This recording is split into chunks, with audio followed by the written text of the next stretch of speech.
Goo poison. This is a story from when I was around 10 years old. It's strange to say it myself, but I was a mischievous kid when I was little. And since there wasn't much to do in the countryside, but nature was abundant.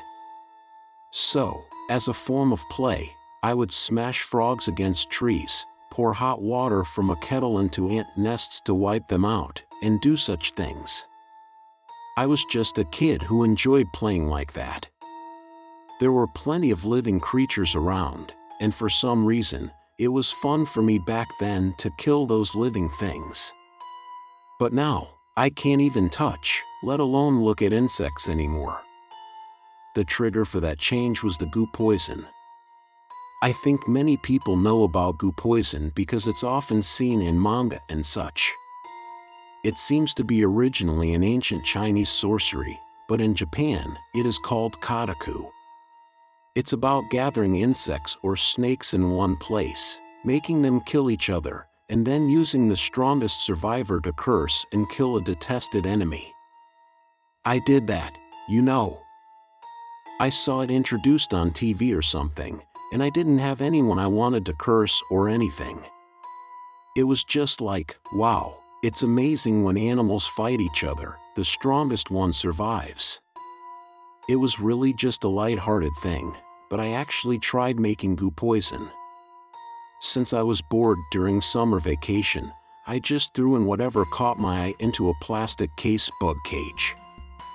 I remember there were grasshoppers, mantises, ants, spiders, ladybugs, beetles, crickets, frogs, lizards. For some reason, I even put in grass and cicada shells. Apparently, you're supposed to gather poisonous creatures, but well, it's just something kids do. After working hard for about half a day, the bug cage was a mess. Everything piled up, causing a big traffic jam of creatures wriggling around. It was so gross that I couldn't even look at it, but then I dug a hole in the yard, buried the case in the soil, and it was done. At that point, I felt satisfied and ended up forgetting about it for a while. By the time I remembered, summer vacation was almost over. During the day, I dug up the bug cage buried in the yard. I was a little scared when I dug it up. I thought for sure it would be filled with dead insects. However, to my surprise, besides some random grass I had put in, it was just filled with black muddy water. It must have rained while I left it unattended, or maybe the lid wasn't secure enough. As I opened the lid of the bug cage, I saw it. There were survivors. When asked what it was, I didn't really understand, but it moved really fast, and when it jumped, I couldn't see clearly, but I felt a sharp pain when it stuck to my arm.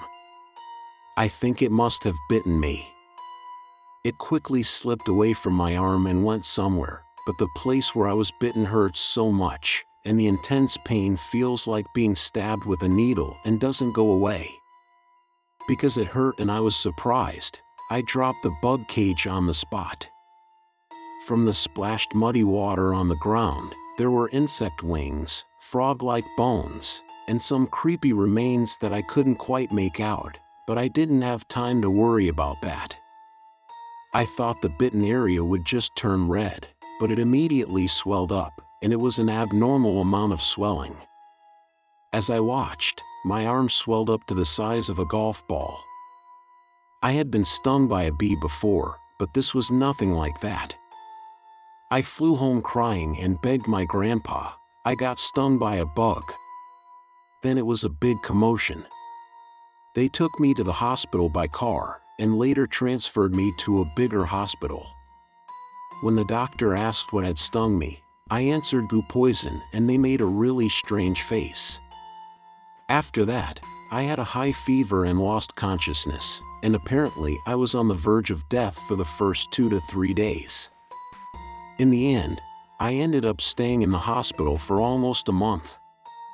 After being discharged, I was scolded and yelled at by my parents and grandpa, and they made me promise never to do something like that again. But I didn't even need that promise anymore because I was the one who was the most scared. During my hospital stay, I had so many dreams of being killed by bugs. I became not just traumatized, but completely entomophobic, and because I was so afraid of bugs, I moved to the city starting from junior high school. Just to be clear, you should absolutely never imitate it. If you do it seriously, you'll probably die.